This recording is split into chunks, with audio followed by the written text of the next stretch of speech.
Meet Jimmy Logan, a former football star and devoted father, passionately sharing the lyrics of Country Roads by John Denver with his bright-eyed daughter, Sadie. Once a promising athlete, Jimmy's career was cut short by a foot injury, and now he works fixing sinkholes at a construction site. His phone service is often disconnected because he can't afford the bill, but he refuses financial help, even from his ex-wife. Sadie, his witty and talented daughter, is preparing for a beauty pageant. Meanwhile, despite being hardworking, Jimmy loses his job due to his limp. Jimmy, I'm just gonna say it. I gotta let you go. Determined to be a good father, he heads to his sister Millie's salon to pick up Sadie for her dance practice in Charleston, only to find out he has the wrong day. After realizing his mistake, he goes to his ex-wife Bobby Jo's house, where she lives with her wealthy new husband and their twin boys in a large mansion. Jimmy apologizes for the mix-up and inquires about the for sale sign outside. What's up with the sale sign out there? Bobby Jo, who has full custody of Sadie, explains they are moving across the state for her husband's job. Jimmy is furious, not wanting his daughter to move so far away. He realizes he needs more money to either hire a lawyer or relocate closer to Sadie. Jimmy also has a brother called Clyde, who was a war veteran. Clyde served in the Iraq War, but unfortunately lost his arm just before reaching the airport while returning. He now runs a bar in the town. While Jimmy and Clyde were having a bit of an argument, Max, a NASCAR team owner, and two of his friends enter the bar for a drink. Max is a wannabe influencer who feels the need to document everything. He passes a rude comment about Clyde's disability, which annoys Jimmy. He gets into a physical fight with Max and his friends, while Clyde lights Max's car on fire. The Logan brothers always have each other's backs. Before walking away, Jimmy says the word cauliflower, which is meant to be a code word between the brothers. The next morning, Jimmy makes Clyde's favorite breakfast. They discuss the code word cauliflower from the previous night, which is significant because the last time it was used, Clyde ended up spending 6 months in jail. Jimmy has devised a plan and begins to share the details with his brother. While working on sinkholes, Jimmy discovered the highly secure money storage system used by NASCAR. His plan is to rob the biggest event in the United States. The money is transported by PTT, pneumatic tube tunnels, to a real bank vault. To access the money, they need to blow up the vault, a job only one person can do, Joe Bang. The brothers visit Joe Bang, who is currently in prison for his previous bank vault escapades. Although Joe is intrigued by the proposal, he initially turns it down because he is already in jail and has safety money stashed away for his release. Unfortunately, his stupid brother informed his wife about the stash and she ran away with the money. Joe agrees to help them after Jimmy reveals that the sensors around the Carvin Hill vault are turned off. Joe has one condition: his brothers, Fish and Sam, must be included in the plan. At the Easter Fair, the Logan brothers meet up with the Bang brothers and share only the surface details of their plan. Fish and Sam are on board and collect a packet for their brother from the Bear in the Woods. To ensure Joe can leave jail and return without being noticed, Clyde deliberately drives into a shop at a petrol station. Meanwhile, considering Clyde's service and sacrifice for the country, the judge sentences him to 90 days in prison, which aligns perfectly with their plan. While Joe and Clyde work on the logistics, Jimmy continues to be a devoted father to Sadie, taking her to the salon and helping her with her self-tan. One day, Jimmy is approached by Sylvia, a healthcare worker and former schoolmate, who notices a nasty open wound on his face and offers to give him a tetanus shot. Knowing he's unemployed and unable to pay, Sylvia reassures him that the organization works on donations from wealthy individuals, and he doesn't need to worry about the cost. Melly, Jimmy's sister, is working hard in planning the heist, ensuring every detail is covered. With her extensive knowledge of cars and trucks, she provides Clyde with the exact dimensions needed for the exhaust covers of a prison truck that leaves the correctional facility daily. Joe and Clyde begin working on the woodwork required for their plan. Melly, concerned about the potential risks, asks Jimmy if he has a backup plan in case things go wrong. Confident in his strategy, Jimmy reassures her that everything will go smoothly. As part of the next step, Jimmy needs the blueprint of the sinkholes beneath the NASCAR track. He breaks into his former office to steal the plans. On his way out, he encounters his ex-boss, who expresses regret for having to fire Jimmy. During their conversation, Jimmy learns that the sinkholes are nearly repaired, and the crew will be moving to a new site soon. This news throws a wrench in Jimmy's robbery plan, forcing them to move up the heist by a week. This new date coincides with the busiest race of the season, the Coca-Cola 600, making the robbery even more challenging. Despite this significant setback, Jimmy refuses to abandon the plan and instructs Melly to set everything in motion. To determine which vent connects to the bank vault from the Charlotte Motor Speedway, Fish and Sam release color-coded cockroaches that are drawn to the birthday cake sent to CMS employee Glimmer by Melly and Jimmy. With everything meticulously planned, it's time to execute the heist. Race day arrives and precision is paramount. Joe and Clyde must first escape from Monroe Correctional Facility. During lunchtime, the warden makes his rounds in the canteen. Joe fakes illness and begins vomiting all over the canteen, prompting a rush to the infirmary for treatment.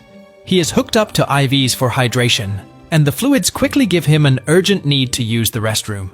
Is it possible for me to use a commode? When the nurse insists on accompanying him, Joe refuses, and Clyde offers to assist him instead. Meanwhile, in the canteen, an inmate named Naaman starts a staged fight with another inmate, as orchestrated by Joe and Clyde. The chaos forces the warden to announce a code red, locking all facility doors. The officers attempt to call for backup, but the warden, a prideful man, refuses external help, confident in his ability to manage the situation. This gives Joe and Clyde the perfect opportunity to escape unnoticed. They use the wooden exhaust covers they crafted to slip out of the facility without detection. At the race, Fish and Sam create an explosive device that disables all the card machines, forcing the stalls to only accept cash. With a surge of cash coming in, employees are instructed to send it to the vault via the PT tubes. Meanwhile, Melly Logan arrives at the Miss Pretty West Virginia pageant for Sadie's big moment, accompanied by Bobby Joe and Sadie. After calming her nervous niece, Melly takes Bobby Joe's husband's brand new Ford V8 to play her part in the heist. She first stops at a gas station where the correctional facility truck makes its daily stop. There, she picks up a change of clothes for Clyde and an arm for him. The trio then heads to the Coca-Cola 600. Give me 2 packs of those gummy bears. After grabbing some beers and gummy bears, Clyde and Joe Bang make their way to the sinkhole to meet Jimmy Logan. Clyde helps Joe into a garbage chute, leading him to the sinkhole. Once there, Joe combines bleach, gummy bears, and low-sodium salt to create an explosive, surprising the Logan brothers who were expecting dynamite. It's a plastic bag, bleach pens, fake salt, and gummy bears. That's our bomb. Despite their doubts, Joe demonstrates his creation, using one of their empty capsules to launch the explosive through the tunnels. After a funny failed try, the explosive finally works, and their plan succeeds. The explosive does its job, but smoke starts coming out of the tubes into the stalls. Jimmy quickly hooks up a big vacuum to the tubes to suck up all the money from the vault. In the process, Joe accidentally sucks up Clyde's prosthetic arm too. Clyde panics and frantically searches for his arm, worried that the robbery might be traced back to him. Jimmy calms him down and promises to get the arm back, while continuing to fill large trash bags with cash. Fish and Sam drive the bags to Jimmy's truck, but the gate blocking their way won't open. After a while, Joe comes out to see what's wrong and tries to break open the gate. Meanwhile, the smoke from the vault has spread to the stalls, causing one to report the issue to HQ. 2 guards are sent to check it out and run into Fish, Sam, and Jimmy, but don't get any clear answers. They see smoke coming from a door and carefully force it open. Inside, Earl, a friend of the Logan brothers, is taking a smoke break. The angry guards tell him to put out his cigarette and go back to work, thinking the smoke is coming from there, and stop their investigation. The Bang brothers have been struggling to open the door for a while. Jimmy arrives and tells them that the lock is stuck, then helps them open it smoothly. Fish and Sam leave the sinkhole, load up Jimmy's truck with cash, and drive away. Meanwhile, at the Coca-Cola 600, Max, the troublemaker from the bar, has a new NASCAR driver named Dayton White. Dayton is a simple guy who believes in taking care of his body and avoids artificial foods. Max, who owns an energy drink company, forces Dayton to drink his product before the race. Even though Dayton refuses, Max reminds him of his contract. After taking a break from NASCAR, Dayton has become very health conscious. The sugar in the drink causes him to have a sugar rush, making him lose control of his car. He spins out and crashes into a barricade, dropping out of the race. After the crash, Max and Dayton argue fiercely about Dayton's contract. When Clyde and Joe walk by, Max recognizes Clyde from the bar and they start fighting. Clyde ends up breaking Max's nose.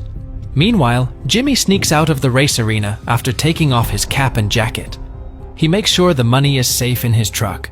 Around the 200th lap, Norman and the other inmates, who have taken 4 police guards hostage and started a riot, set a fire in the canteen. This forces the proud warden to call the fire department. Clyde and Joe sneak into the prison dressed as firefighters. They quickly change back into their original clothes and positions to avoid suspicion. I thought maybe you run off. Leave you, beautiful? Never. Melly arrives just in time to help Sadie prepare for her talent show. Sadie wants her father to be there, but Melly doesn't know where he is. Sadie is ready to sing Umbrella by Rihanna. As she looks out at the audience from the stage, she spots her father. Seeing him there, she starts singing Country Roads, his favorite song, which makes him tear up. He then calls in an anonymous tip to the police, telling them about the stolen NASCAR money. Sadie wins the Miss Pretty West Virginia pageant. The Charlotte Motor Speedway recovers most of the lost money and claims insurance for the rest. It looks like a win for everyone except those who worked hard on the heist. After Clyde is released from prison, he moves in with his sister, Melly. The siblings cut off all contact with Jimmy, who has moved to another state to be closer to his daughter. Joe is very upset about the failed plan. The FBI takes over the NASCAR money theft case. Special Agent Sarah Grayson and her colleague go to the vault to look at the crime scene.